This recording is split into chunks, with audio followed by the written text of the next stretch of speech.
Good morning बेटा। Sir. और बेटा ठीक हो? Yes sir. ओके बेटा, आज हम पेज नंबर जो आपका है 215 पेज यहाँ से शुरू करेंगे। चांदी का बहाव। चांदी का बहाव का मतलब ये नहीं कि चांदी की कीमत, वो कीमत नहीं है बेटा, ये बहाव है, फ्लो है, फ्लो। तो किस तरीके से, जैसे चांदी के सिक्के थे उसके बदले किस तरीके से जमा करते थे, सरकार को कितना फायदा होता था, उसके विषय में हम यहाँ पे जानेंगे। देखिए बेटा, चांदी का बहाव क्या है। ये हमें पता ही है कि हमारे देश के मुगलों के शासनकाल में और उससे पहले के शासनकाल में इंडिया में चांदी और सोने के सिक्के चला करते थे। तो चांदी का बहाव कैसे था वो देखिएगा। मुगल साम्राज्य एशिया के उन बड़े साम्राज्यों में से एक था जो 16वीं और 17वीं सदी में सत्ता और संसाधनों पर अपनी पकड़ मजबूत बनाने में कामयाब रहे। यानी मुगल साम्राज्य जो है बहुत बड़ा एक्सटेंटिव जो है एक एम्पायर था, एक साम्राज्य था बहुत बड़ा, जो कि 16वीं से 17वीं सदी में उसमें सत्ता का मतलब होता है शक्ति, राज्य के सभी संसाधन, उनकी पकड़ मजबूत बनाने में कामयाब रहे। यानी सेना पे इनका कंट्रोल था, जमींदारों पे इनका नियंत्रण था, किसानों पे इनका नियंत्रण था, कंप्लीट समाज पे लगभग नियंत्रण था। तो ये चीज हम समझेंगे कि मुगल साम्राज्य एक बड़ा साम्राज्य था जिसका शक्ति नियंत्रण बहुत अच्छा था और संसाधनों पे पकड़ बहुत अच्छी थी। ये साम्राज्य थे मिंग साम्राज्य कहाँ से बिलोंग करता है? चाइना में। छोटा क्वेश्चन पूछा जा सकता है आपसे, क्योंकि एग्जाम्पल जो दे रखे हैं वो सिर्फ इसीलिए दिए गए हैं ताकि आप उसके जरिए इन छोटे क्वेश्चंस को पढ़ लें। अब अक्सर देखने में आता है इस तरह के जो छोटे क्वेश्चन जब बन के आते हैं तो बच्चे डेफिनेटली उसको रॉन्ग करते हैं, क्योंकि वो पढ़ते नहीं है उसे। आप चैप्टर रीड करते हैं तो बेटा उसको अंडरलाइन कीजिएगा, ये छोटे क्वेश्चन ऐसे ही बनते हैं। एक बच्चे ने मुझसे पूछा था, सर इस पैराग्राफ में से क्वेश्चन कैसे बनेंगे? तो मैंने बताया भी था, इसमें क्वेश्चन बन जाएगा बेटा। देखो, मिंग साम्राज्य चाइना में, सफावी साम्राज्य ईरान में, ऑटोमन साम्राज्य तुर्की में, और मुगल साम्राज्य कहाँ है? बताओ उषा, बताइए बेटा। उषा,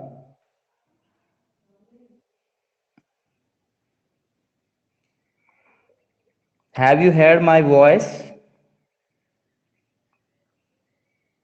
सर हमारे इंडिया में ही था। यस। हाँ, तो क्विकली रेस्पॉन्ड किया करो बेटा, सोच के जवाब दे रही हो क्या बेटा? ये तो नॉर्मल सी बात है। इससे जैसे 3 क्वेश्चन आपके सामने है, चौथा क्वेश्चन मुगल साम्राज्य का हम बना सकते हैं इसके तरीके से। तो 4 क्वेश्चन, 4 फैक्ट आपके सामने हो चुके हैं। इस तरीके से क्वेश्चंस आपको पढ़ने पड़ेंगे। इनमें निकालिए, इनमें छोटे छोटे क्वेश्चंस निकालिए आप, नहीं तो बेटा फिर दिक्कत हो जाएगी। जिन बच्चों को 95 प्लस मार्क्स लेने हैं उनको ये चीजें बहुत डीपली स्टडी करना होगा। तो मैं यहां तक कि जितने भी शासनकाल रहे उन शासनकाल को भी पढ़ना है, मुगल साम्राज्य के शासनकाल। ये आप छोटे क्लासेस की बुक्स में भी पढ़ते आए हो, ये कोई हार्ड नहीं है, बहुत सिंपल सा है। जैसे मुगल साम्राज्य की स्थापना का क्वेश्चन पूछ लिया जाता है, तो इस लेसन की स्टार्टिंग से था। कब से हुआ? 1526 से। बाबर और इब्राहिम लोदी के बीच में पानीपत की लड़ाई हुई थी। उस पानीपत की लड़ाई के अंदर ये मुगल शासक बाबर जीत गया था और उसके बाद उसने यहाँ पर साम्राज्य की नींव रखी थी। ऐसे पढ़ना है। बाबर का संबंध वैसे तो अफगानिस्तान और के फरगना से, उज्बेकिस्तान से भी इनका संबंध है। तो इस तरह से इनका जो संबंध है वो हमारे से पश्चिमी इलाके से संबंध है। इन साम्राज्य की राजनीतिक स्थिरता ने चीन से लेकर भूमध्य सागर तक जमीनी व्यापार का जीवंत जाल बिछाने में मदद की। इन साम्राज्यों की राजनीतिक स्थिरता का मतलब होता है पॉलिटिकल स्टेबिलिटी थी, यहाँ पे टिक करके सरकारें शासन कर रही थी। जैसे आपने, अब आप ये समझिए कि क्या होता है राजनीतिक स्थिरता और क्या होता है राजनीतिक अस्थिरता। हालांकि पॉलिटिकल का क्वेश्चन है, लेकिन मैं बता देता हूं। राजनीतिक स्थिरता का मतलब होता है जब नियमित रूप से कोई सरकार लंबे समय तक शासन करती रहे, उसके शासन को कोई खतरा ना हो, बार बार चेंज ना हो, तो उसे राजनीतिक स्थिरता कहते हैं।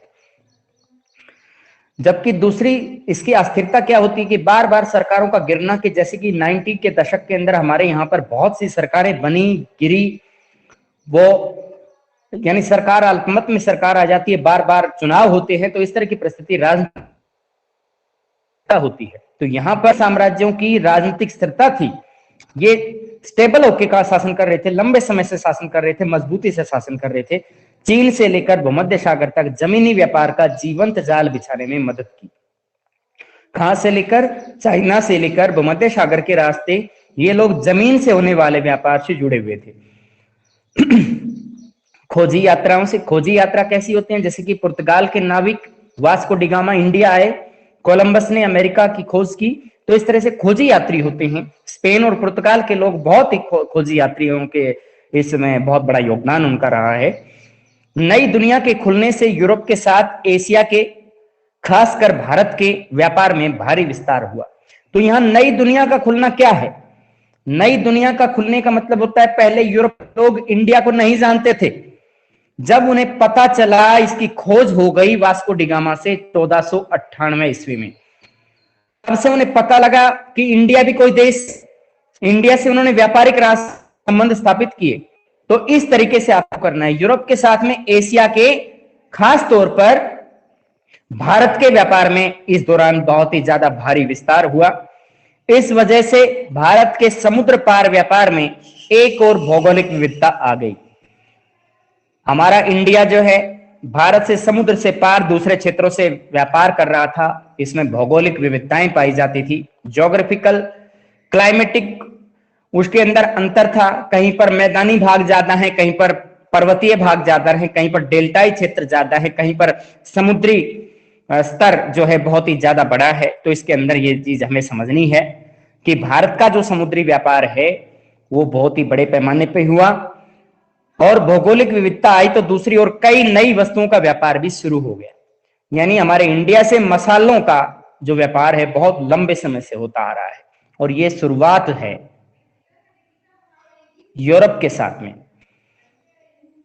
अब यहां पे हम जमा को देखिएगा, जमा देखिए क्या है। 1665 ईस्वी में अपने राजस्व अधिकारी को औरंगजेब के द्वारा दिए गए हुक्म का एक अंश यहां दिया गया। 1665 में औरंगजेब का शासनकाल चल रहा था, उसने अपने एक अधिकारी को आदेश दिया कि आपको ऐसे करना है। वे परगनाओं के अमीन को निर्देश दें कि वे हर गांव, हर किसान के बाबत खेती के मौजूदा हालात, मौजूदात पता करें। परगना के अमीनों, परगना के अमीन कौन है? यहाँ पे परगना के जो शासक हैं या उसको शासन करने वाले, जो उनको जिम्मेदारी मिली हुई है, एक तरह से हम छोटे शासक इनको कह सकते हैं। तो परगना का नियंत्रण इनके निर्देश पर काम कर रहा था। किसान को बोला गया है आसामी वार। क्या बोला गया है? आसामी वार। इस तरह के शब्द याद कीजिए कि किसान को किस तरह के शब्द से संबोधित किया गया है। इसमें क्या, किस लिए भेजा गया कि खेती की सिचुएशन चेक करके आओ कि कैसा उत्पादन कर रहे हैं, किसान कितने लगे हुए हैं। बारीकी से इनकी जांच करने के बाद सरकार के वित्तीय हितों, किफायत जिसे कहा जाता है, किफायत का मतलब होता है सरकार को जो टैक्स मिलना है, वो वित्तीय हित है गवर्नमेंट का, वो सरकार की तरफ जाना है। किसानों के कल्याण को ध्यान में रखते हुए जमा निर्धारित करें कि किसान को भी बचत होनी चाहिए, सरकार को भी फायदा देखना है। तो इस तरीके से दोनों की सिचुएशन को ध्यान में रखते हुए परगना के अमीनों को निर्देश दिया गया था कि आप जाइए, किसान के हालात को चेक करें, खेती को चेक करें, और फिर टैक्स निर्धारित करें, जमा निर्धारित करें। आपकी राय में बादशाह ने विस्तृत सर्वेक्षण पर क्यों जोर दिया? क्योंकि उसने ये देखा कि किसी भी इलाके के अंदर हो सकता है कि पैदावार कम होती है तो उनका टैक्स कम होना चाहिए, अगर पैदावार ज्यादा होती है तो उसका टैक्स ज्यादा होना चाहिए। किसान की बचत को देखें, ये चीज। और फिर जमीन भी एक जैसी नहीं होती है, पहाड़ी इलाकों में भी खेती होती है, मैदानी इलाकों में भी खेती होती है, तो दोनों में बराबर तो नहीं हो सकता, टैक्स का सिस्टम बराबर नहीं हो सकता। तो ये चीज ध्यान रखने की है।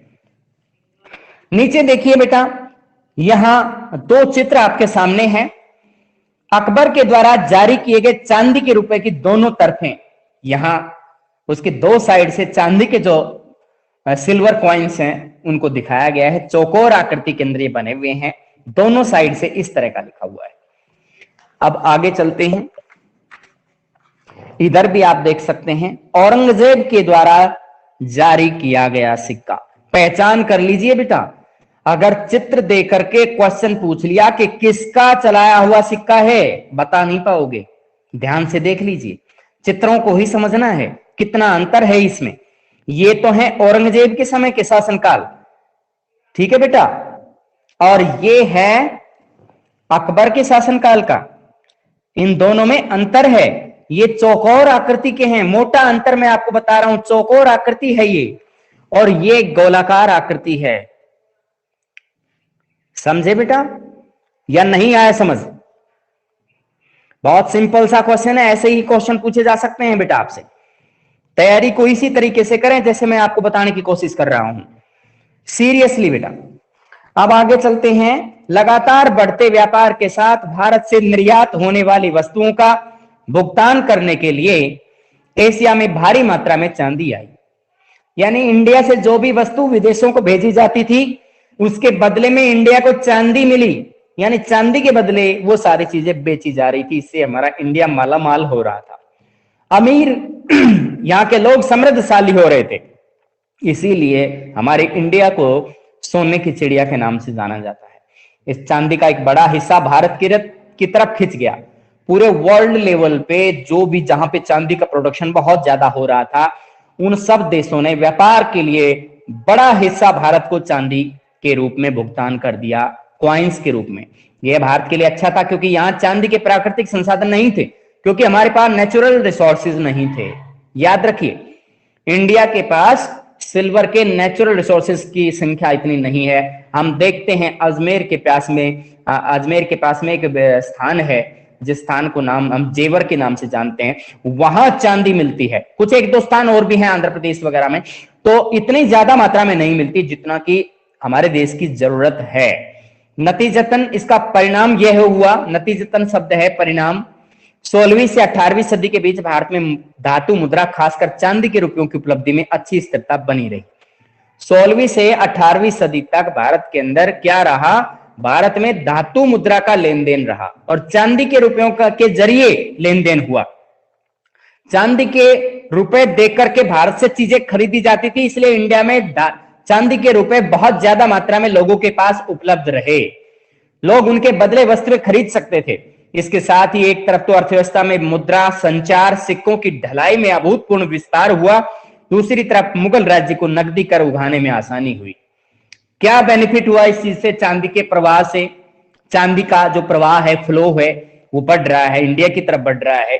बाहर से आई है चांदी सिक्कों के जरिए, व्यापार हो रहा था, व्यापार में चीजें खरीदी जाती थी, वस्तुएं खरीदी जाती थी, उसके बदले भुगतान चांदी के सिक्कों से हो रहा था। इंडिया के लिए बहुत अच्छा था ये। 16वीं से 18वीं सदी के दौरान ऐसा हुआ।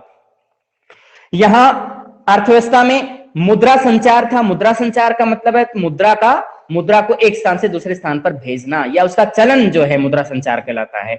सिक्कों की ढलाई, हमारे इंडिया में भी सिक्कों की ढलाई हो रही थी। आप देख सकते हैं सिक्कों को ढाल करके यहाँ पे बनाया गया है। अकबर के सिक्के के ढाले हुए सिक्के यहाँ आपके सामने हैं। तो दोनों प्रकार के सिक्के हमने देख लिए। उससे आगे चलते हैं। दूसरी तरफ मुगल राज्य को नकदी कर उगाने में आसानी हुई। इसका बेनिफिट ये था कि जो टैक्स बनता था किसान का, वो आराम से इसके बदले टैक्स के बदले ये दे सकते थे। क्या दे सकते थे? सिक्कों के रूप में भुगतान कर सकते थे। इटली के मुसाफिर जोवान्नी कारेरी, ये इटली का रहने वाला था जोवान्नी कारेरी, जो लगभग 1690 ईस्वी में भारत से होकर गुजरा था। 1690 ईस्वी के अंदर कहां से होकर गुजरा? इंडिया से। कहां का रहने वाला था? इटली का। कौन था ये? यात्री था बेटा। क्या नाम है इसका? जोवान्नी कारेरी। कब आया? 1690 ईस्वी। तो याद रखिए, इस तरह के जो फैक्चुअल चीजें हैं पूछा जा सकता है। मुसाफिर जोवान्नी कारेरी कहां से संबंधित है? तो इटली से है। कब आया? 1690। इसने क्या बताया? यह बात भी पूछी जा सकती है आपसे, मुसाफिर जोवान्नी कारेरी ने इंडिया के बारे में क्या बताया? तो वो भी आपके इस तरह के क्वेश्चन में शामिल किया जा सकता है। इसने इस बात का बड़ा सजीव चित्र पेश किया कि किस तरह चांदी तमाम दुनिया से होकर भारत पहुंचती थी, यानी दुनिया के विभिन्न देशों से होते हुए, और चांदी का फ्लो इंडिया की तरफ हो रहा था। ये इसने बताया है अपनी पुस्तकों के जरिए। उसी से हमें पता चलता है कि 17वीं सदी के भारत में बड़ी अद्भुत मात्रा में नगद और वस्तुओं का आदान प्रदान हो रहा था। 17वीं सदी में इंडिया के हालात अच्छे थे, कहने का मतलब है। अब अक्सर हम सुनने में आता है कि भाई मुगलों ने इतने साल तक शासन किया, लेकिन मुगलों ने हमारा क्या बिगाड़ा, इसलिए इस लिहाज से तो हमें कोई नुकसान नहीं हुआ। क्या आप में से कोई इस जो फैक्ट से संतुष्ट हैं जो मैं आपको बता रहा हूं? मुगलों ने यहां से टैक्स कलेक्ट किया, यहां के लिए काम किया, अपने देश नहीं ले गए वो, उन्होंने अपना समझ के काम किया। बेटा इतना नहीं ले गए, इतना नहीं ले गए जितना अंग्रेजों ने लूट मचाई। किसने आपके पास में किस मुगल शासक का विवरण है बताइए, जो हमारा यहां से लूट करके ले गया? औरंगजेब के समय क्या उदाहरण मैं आपको देता हूं। जितना भी टैक्स बन रहा था उस टैक्स को उन्होंने मक्का मदीना भेजा। मक्का मदीना के अंदर मस्जिदों में पैसा लगाया गया, लेकिन उसने देखा कि जो इंडिया का पैसा है और वो मक्का मदीना की मस्जिदों में लग रहा है, तो क्यों ना हम इंडिया की मस्जिदों में उस चीज को लगाएं। तो वो चीज उसने जरूर करी थी। और कभी कभी ऐसा भी होता था कि दूसरे धर्म के लोगों पे टैक्स भी लगता था। जैसे तीर्थ यात्रा कर वो लिया करते थे और पूजा करने का भी टैक्स लेते थे। बोलो। एनसीईआरटी औरंगजेब ने और शाहजहां ने मंदिर बनवाए थे, पर मंदिर तुड़वाए थे मंदिर। हाँ बेटा सुनिए, एनसीईआरटी जो आपको बता रही है, कुछ मात्रा में तुड़वाए थे लेकिन कुछ बनवाए भी थे। आप इस चीज को समझो। जो विवरण आपकी एनसीईआरटी देती है तो वो गलत नहीं है। उन्होंने क्या किया, मान लीजिए कहीं पे वो पॉजिटिव इफेक्ट है, पॉजिटिव है, नेगेटिव है इसमें। हाँ नहीं, पॉजिटिव भी बता सकते हो बेटा, पॉजिटिव भी बताइए, नेगेटिव भी बताइए, अगर कभी पूछा जाता है तो। डेफिनेटली दूसरे धर्म के लोगों का ध्यान रखा जाता था। दूसरे धर्म के लोगों पर जो टैक्स लगते थे उसके लिए इन्होंने एक व्यवस्था कर रखी थी, कहीं दूसरे धर्म के लोग नाराज ना हो जाएं। उनको पता था हिंदू धर्म के लोग जाता है, तो टैक्स का सिस्टम ऐसा रखते थे कि वो नाराज ना करें उन्हें। इतने बहुत ज्यादा कहते तो हैं औरंगजेब को बहुत कट्टर शासक था, उसने धर्म परिवर्तन भी बहुत बड़े पैमाने पे कराया। थोड़ा नेगेटिविटी थी औरंगजेब में, इसमें कोई शक नहीं है। बहुत लंबे समय तक उसने शासन किया, 49-50 साल कम नहीं होते, बहुत बड़ा शासन किया, लगभग अकबर के बराबर। लेकिन योग्य शासक था, उसने अपना नियंत्रण कायम रखा था। साउथ इंडिया से विद्रोह हो गया था उसके समय पर, महाराष्ट्र से। तो ये चीजें होती हैं, लेकिन उनके बारे में जब कभी कुछ लिखना आए तो उसकी पूरी जानकारी दीजिए। मुगलों ने, अगर आप ये सोच के चलो, मुगल इतने लंबे समय तक हमारे इंडिया में शासन करके गए, कब से कब तक शासन किया मुगलों ने? अगर आप इतने जैसे पढ़ते आ रहे हैं, बता सकता है आप में से कोई बच्चा कब से शासन शुरू हुआ और कब अंत हुआ इसका? मुगल शासक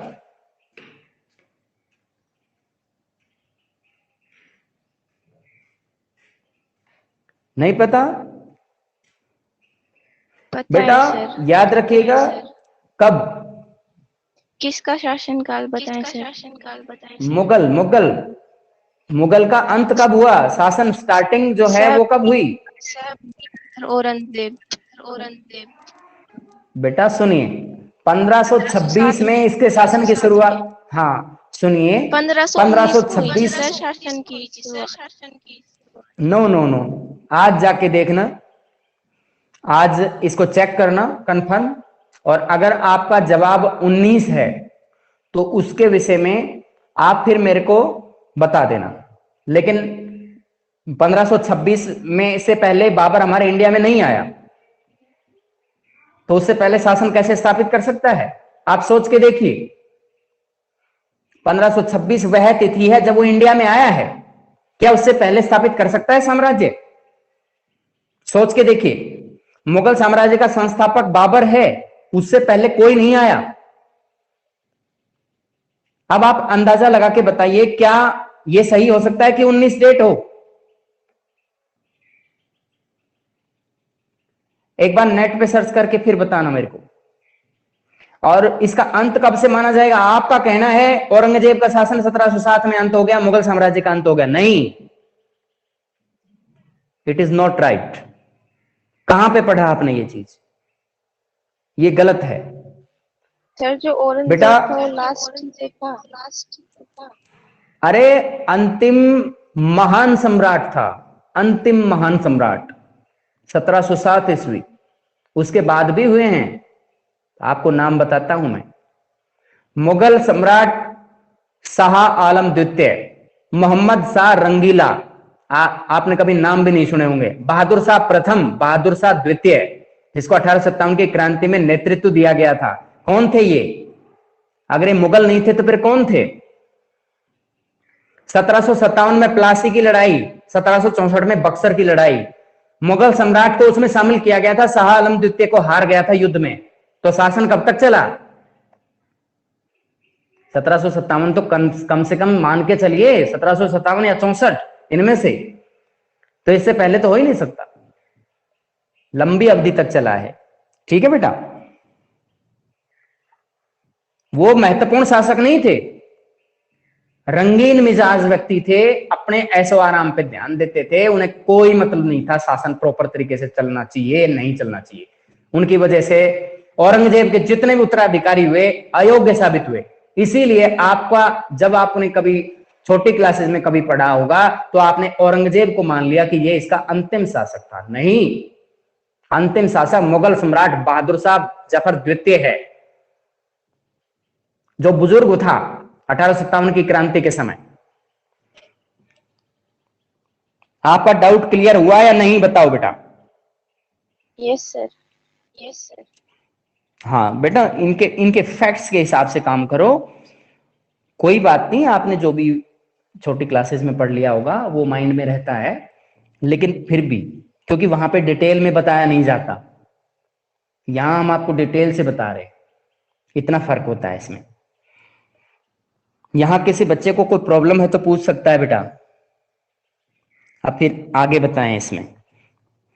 देखिए, यूरोपीय बाजारों की मांगों को पूरा करने के लिए भारतीय उपमहाद्वीप के वस्त्र उत्पादन का एक उदाहरण यहां पे दिया गया है 8.13 में। 8.13 चित्र कहां है? ये चित्र है 8.13।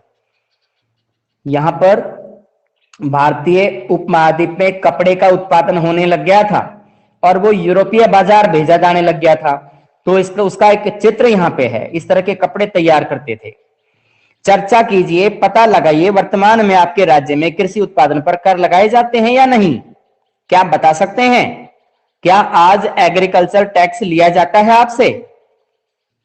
आज की राज्य सरकारों की राजकोषीय नीतियां और मुगल राजकोषीय नीतियों में समानता और भिन्नताओं को समझाइएगा। आज सरकारें जन कल्याणकारी कार्य करती हैं, लेकिन चूल्हा टैक्स तो लेते हैं बेटा। चूल्हा टैक्स जो होता है वो अपने एक तरह से इसी तरह का टैक्स है। और फिर कौन सी ऐसी वस्तु है जिसको हम खरीदते हैं मार्केट से, हम डीएपी यूरिया खरीदते हैं, कोई भी चीज लेते हैं तो वो चीज हम तो टैक्स पे कर रहे हैं। तो एक तरह से इनडायरेक्टली कृषि उत्पादन पे ही तो टैक्स हो गया। और कहां हो गया वो? आप कोई भी चीज आप खरीदते हो, आपने सुना होगा एसजीएसटी और सीजीएसटी, दो तरह का जीएसटी पे कर रहे हैं हम किसी भी जगह। तो जैसे कि अनाज यहां पे बिक्री होती है, अनाज के उत्पादन के लिए मंडियों में बिक्री होती है, तो उसके अंदर इतना ज्यादा टैक्स वहां पे तो खैर उन्होंने इतना ज्यादा नहीं वो कर रखा है कहीं भी। लेकिन हम इनडायरेक्टली जो चीजें डालते हैं, पेस्टिसाइड छिड़कते हैं, खरपतवार नाशी लेके आते हैं, पीड़क नाशी लेके आते हैं, या फिर बीज लेके आते हैं, या फिर डीजल पेट्रोल जो अपने ट्रैक्टर संसाधनों में हम यूज करते हैं, तो बेटा उसके अंदर हम टैक्स पे कर रहे हैं। और इनके बिना खेती नहीं होती। आप बिजली का बिल दे रहे हो, उसमें टैक्स दे रहे हो। तो इन चीजों को ऐसे समझना है। उस समय इस तरह की व्यवस्था नहीं थी, टैक्स डायरेक्टली खेत के उत्पादन से लिया जाता था। आज ऐसा नहीं है, आपके खेत में कोई मांगने नहीं आता भाई इतना टैक्स हो गया जमा करो, कोई नहीं कहने आता। लगान के रूप में कोई पैसा नहीं जमा करने जाता। इतना फर्क हो गया। आज हमारा देश स्वतंत्र देश है, आज हमारे ऊपर इस तरह की कठोर नीतियां लागू नहीं है। आज किसान की बचत बढ़ गई है क्योंकि उसके पास हाई यील्डिंग वैरायटीज हैं, अच्छी फसल नीति है, सरकार भी सहयोग करती है। ये चीज समझें। अब आगे चलते हैं, भारत में चांदी कैसे आई इसको डिटेल से बता रखा है, जिसको हमने यहाँ पे पढ़ा था एक शॉर्ट रूप में जोवान्नी कारेरी ने। तो उसने बताया था कि चांदी सारी दुनिया से कैसे यहाँ पे पहुंचती है, तो इसको यहाँ पे डिटेल से बता रखा है। भारत में चांदी कैसे आई, क्वेश्चन बन सकता है इसमें। तो क्वेश्चन में ये चीज याद रखें जरूर, जोवान्नी कारेरी का नाम जरूर याद रखें, जो इटली का मुसाफिर था और जिसने ये लेख बताया है। लेकिन जोवान्नी कारेरी ने जो लेख लिखा वो बर्नियर के लेख पे आधारित था। ये फ्रांसवा बर्नियर भी एक विद्वान था, एक यात्री था फ्रांस का, और उसने जो लेख लिखा था उसके आधार पे जोवान्नी कारेरी ने लेख लिखा।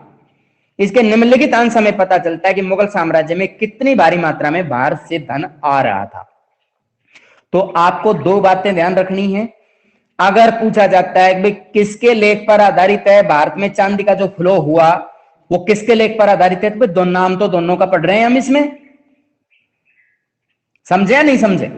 अगर इनमें से कोई भी ऑप्शन में आता है तो वैसे तो ये मेजर रूप में तो इसका है, लेकिन इन्होंने ब्रैकेट में इसको भी दे दिया, दोनों हो गए ना शामिल।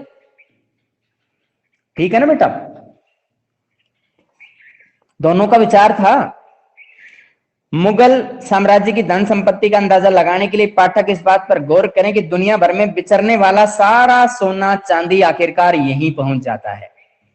कि जो दुनिया भर के अंदर जो एक स्थान से दूसरे स्थान पर सोना चांदी है, जो उसका फ्लो है, वो एक स्थान से सोना चांदी आखिरकार यहां पहुंच जाते हैं। यहां कहां, इंडिया, इंडिया में पहुंच जाता है। दुनिया भर में जितना भी सोना चांदी है ये सब जानते हैं, इसका बहुत बड़ा हिस्सा अमेरिका से आता है। सोना कहां से आता है, चांदी कहां से आती है, ज्यादा बड़ा हिस्सा अमेरिका से आता है। यूरोप के कई राज्यों से होते हुए इसका थोड़ा सा हिस्सा कई तरह की वस्तुओं के लिए तुर्की में जाता है। इसका मतलब यूरोप के कई राज्यों से होते हुए, मतलब जैसे यूरोप के अंदर बहुत से राज्य हैं, आपको पता होगा, स्विट्जरलैंड है, फ्रांस है, जर्मनी है, स्पेन है, पुर्तगाल है, इटली है, बहुत ऐसे प्रांत हैं।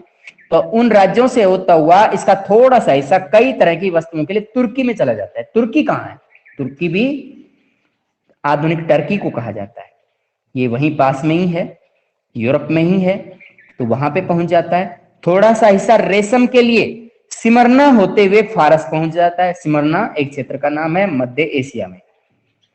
रेशम के उत्पादन के लिए रेशम प्राप्त करना चाहते हैं। हालांकि रेशम का जो उत्पादन है वो चाइना में भी होता था, जापान में भी होता था। तो इसका ये थोड़ा सा हिस्सा सिमरना होते हुए फारस पहुंच जाता है। फारस कहां पे है, कहां है फारस, सुनाओ बेटा, बताओ इसके बारे में। कभी सुना होगा फारस की खाड़ी के बारे में? ईरान इराक के पास में स्थित है फारस की खाड़ी, तो उसे ही फारस का क्षेत्र बोला जाता है। उस क्षेत्र से सर्दियों में हमारे यहाँ पे वर्षा होती है, वो पानी वहां का बरसता है हमारे यहाँ पे सर्दियों में। अब चूंकि तुर्की लोग कॉफी से अलग नहीं रह सकते, जो कि ओमान और अरबिया से आती है। ओमान और अरबिया क्षेत्र, अरबिया क्या है, अरब प्रदेश, अरबिया से कॉफी यानी उस क्षेत्र से मंगवाई जाती है, ओमान और अरबिया से। और तुर्की लोग कॉफी को प्राप्त करना चाहते थे क्योंकि कॉफी पीते होंगे, और ना ही फारस और अरबिया तुर्की के लोग भारत की वस्तुओं के बिना रह सकते हैं। इसका मतलब ना तो वो कॉफी के बिना रह सकते, ना वो भारत की वस्तुओं के बिना रह सकते।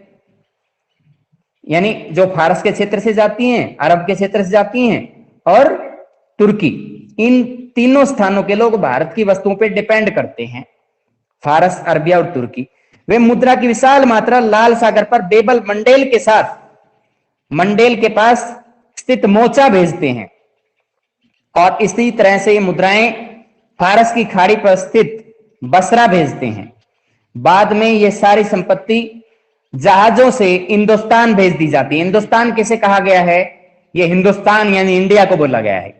भारतीय जहाजों के अलावा जो डच, अंग्रेजी, पुर्तगाली जहाज हर साल हिंदुस्तान की वस्तुएं लेकर पेगू, तानसेरी, म्यांमार के रास्ते। ये तानसेरी किसे कहा गया है, नाम याद रखिए इनका। तानसेरी म्यांमार, म्यांमार का एक हिस्सा है, उसको तानसेरी बोला गया है।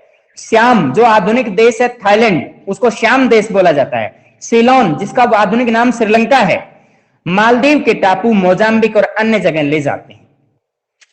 यानी भारतीय जहाजों के अलावा डच, अंग्रेजी, पुर्तगाली जहाज, यानी ये जहाज होते हैं, ये व्यापारी लोग होते हैं, डच, इंग्लिश और पुर्तगीज जो लोग होते हैं, हिंदुस्तान की वस्तुएं लेते हैं, पेगू ले जाते हैं, म्यांमार के रास्ते, थाईलैंड, सीलोन, मालदीव, टापू, मोजाम्बिक और अन्य जगह ले जाते हैं। इन क्षेत्रों में ले जाते हैं। ये इन जहाजों को निश्चित तौर पर बहुत सारा सोना चांदी इन देशों से लेकर वहां हिंदुस्तान पहुंचना पड़ता है। वो सब कुछ जो डच लोग जापान की खानों से हासिल करते हैं, जापान से जो सोना मिलता है उन्हें, वो देर सवेर हिंदुस्तान चला जाता है। और यहां से यूरोप को जाने वाली सारी वस्तुएं, चाहे वो फ्रांस जाएं या इंग्लैंड जाएं, पुर्तगाल जाएं, सभी नगद में खरीदी जाती हैं। जो नगद वहीं हिंदुस्तान में रह जाता है। मतलब जो भी चीजें कैश पेमेंट के रूप में खरीदी जाती हैं, जितना भी सिक्का फ्रांस के पास है, इंग्लैंड के पास है, पुर्तगाल के पास है या किसी भी अन्य देश के पास है, घूम फिर के कहां चला जाता है, इंडिया चला जाता है। और इसी व्यापार की वजह से पहुंचता है। ये चीज इस जोवानी कारेरी के लेख के इस आर्टिकल के जरिए आपको ये बात पता चल रही है। ठीक है बेटा, यहां तक बताइए कोई प्रॉब्लम है तो।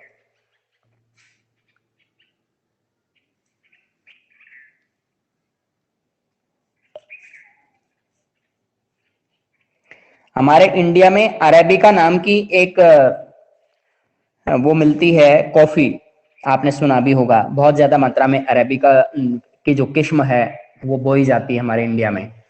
आपको ये भी पता होगा कॉफी के बीज इस्तेमाल किए जाते हैं। चाय की तो पत्तियां इस्तेमाल करते हैं, लेकिन कॉफी के बीज इस्तेमाल होते हैं।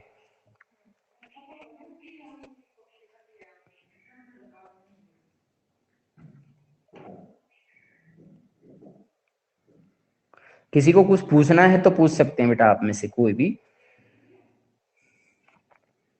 आपके पास कोई इस तरह का मैसेज आया है स्कूल से? बताओ बेटा। सर ये सोर्सेज नहीं पढ़ाओगे? कौन से सोर्सेज? ये सोर्स कौन से सोर्सेज? सोर्स 5 और 6। एक मिनट, 5 और 6? Yes sir. अच्छा, अकबर के शासन में भूमि का वर्गीकरण ये मैं बता चुका हूं बेटा। तुम्हें कल कहाँ थे आप? कल नहीं थे क्या क्लास में? ये वही तो है। अरे बेटा 4 प्रकार की जमीन के बारे में बता रखा है। अच्छा अच्छा, हाँ तो ये कह सकते हो कि आप रिपीट कर दीजिए, कोई बात नहीं। इसमें देखिए बेटा, यहाँ पे अकबर बादशाह ने जमीन का वर्गीकरण करवाया था। उसमें क्वालिटी के हिसाब से उसको जमीन को बांट रखा था। जैसे पहली प्रकार की जमीन है पोलत जमीन, इसको एक के बाद एक हर प्रकार की फसल वहां पे होती थी, लगातार फसल होती थी उसमें, और इसको कभी भी खाली नहीं छोड़ते थे। उपजाऊ जमीन थी पोलत जमीन। उसके बाद है परोती जमीन। परोती जमीन पर जिसपे कुछ दिनों के लिए खेती रोक दी जाती थी, लगातार खेती करते थे, इस पे फसल पैदावार नहीं होती थी, इसलिए इसके कुछ समय के लिए उसको खाली छोड़ दिया जाता था।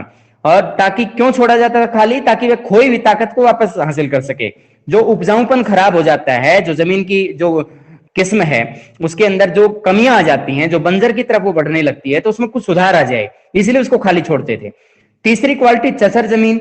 चचर को 3 से 4 साल के लिए खाली छोड़ते थे और बंजर जमीन को 5 से ज्यादा साल के लिए। इसमें इस तरीके की वो बता रखी है। और इसको इन्होंने आगे ये जो 4 प्रकार इसमें प्रमुख रूप से बताए गए, पोलज है, परोती है, चचर है और बंजर है, इसको आगे 3 किस्मों में बांटा जाता है, अच्छी, मध्यम और खराब। और हर किस्म की जमीन के उत्पाद को जोड़ना पड़ता है। अच्छी को भी जोड़ लेते हैं, मध्यम को भी, खराब को भी। और इसका तीसरा हिस्सा मध्यम उत्पाद माना जाता है। और 1/3 सरकार टैक्स लेती है, 1/3 इसका टैक्स होता है और मध्यम उत्पाद किसान का रहता है। ऐसे समझना है। आगे इसमें नगद और जींस के बारे में, ये अमील गुजार नाम के एक जैसे अधिकारी होते हैं, जो इसमें बता रखा है कि सरकार की तरफ से ये मैसेज दिया गया था, शासन की तरफ से, कि आप नगद लेने की आदत ना डालें, बल्कि फसल भी लेने के लिए तैयार रहें। ये आइन से ये बात एक अनुच्छेद के जरिए बताया गया है कि नगद या जींस, जींस का मतलब है अनाज, अनाज के रूप में भुगतान, नगद कैश के रूप में। यह बाद वाला तरीका कई तरह से काम में लाया जा सकता है। पहला, कणकुतय हिंदी जुबान में कण का मतलब है अनाज, कुत अंदाजा। अगर कोई शक हो तो फसल को 3 अलग अलग पुलिंदों में काटना चाहिए, अच्छा, मध्यम और बदतर, और इस तरह से शक दूर करना चाहिए। यानी इनका मतलब है टैक्स, जब आप सिस्टम जाते हैं, टैक्स को कलेक्ट करने जाते हैं गांव के अंदर, तो अमिल गुजार नामक अधिकारी को कहा जाता है कि नगद लेने की आदत ना डालें, हमेशा कैश के रूप में ही चक्कर में ना रहें, हमेशा आप फसल भी ले सकते हैं वहां से। तो इनका मतलब है यहां पर कणकुतय, कणकुतय किस भाषा का शब्द है? हिंदी, हिंदी भाषा का शब्द है। कण का मतलब होता है अनाज, और इन्होंने कहा कि अच्छी, जैसे क्वालिटी के हिसाब से अच्छी, मध्यम और बदतर, ये तीनों क्वालिटी के हिसाब से इसको बंटवारा करें।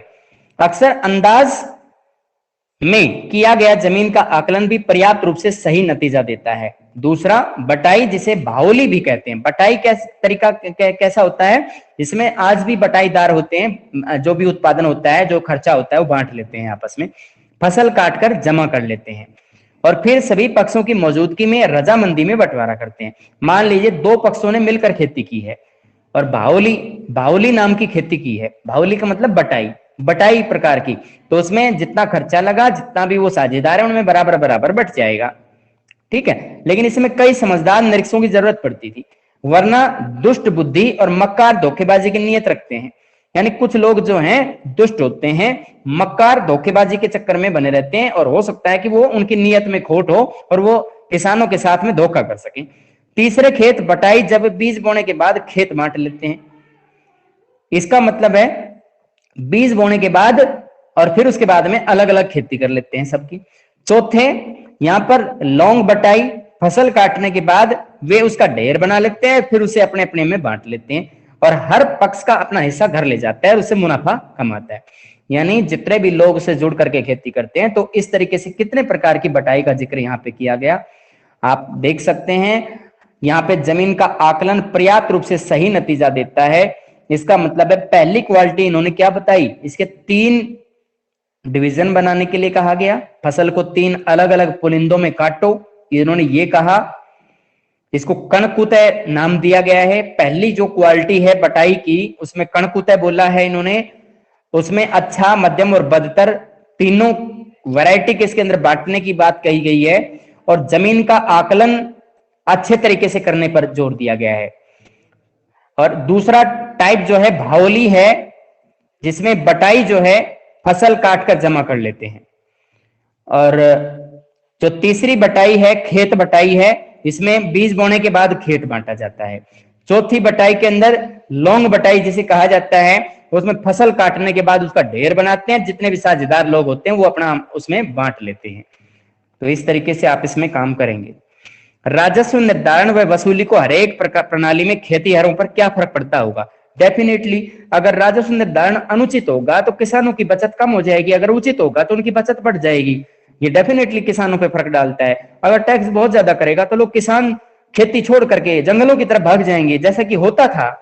वसूली की प्रणाली में भी अगर लचीलापन होगा तो किसान काम छोड़ के नहीं भागेगा, लेकिन वसूली अगर सख्त करेंगे तो किसानों पे डेफिनेटली उसका फर्क पड़ेगा और वो लोग अपना काम छोड़ करके कोई दूसरा धंधा अपना लेंगे या शहर में चले जाएंगे। तो इस तरीके से आप याद रखें। क्या आप मुगलों की भू राजस्व प्रणाली को लचीली व्यवस्था मानेंगे?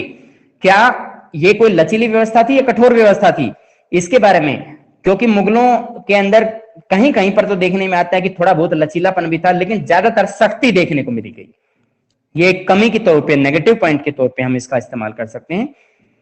कभी कभी हाँ उचित भी था, अकबर के समय पर, कभी कभी औरंगजेब के समय पर भी, कभी कभी लोगों को और फसल खराब होने पर उसका टैक्स भी कम किया जाता था। अब आप लीव कर सकते हैं, इसको पढ़ लीजिए, इसके छोटे क्वेश्चंस इसमें से बनाइएगा, लिख लीजिए। You can leave now.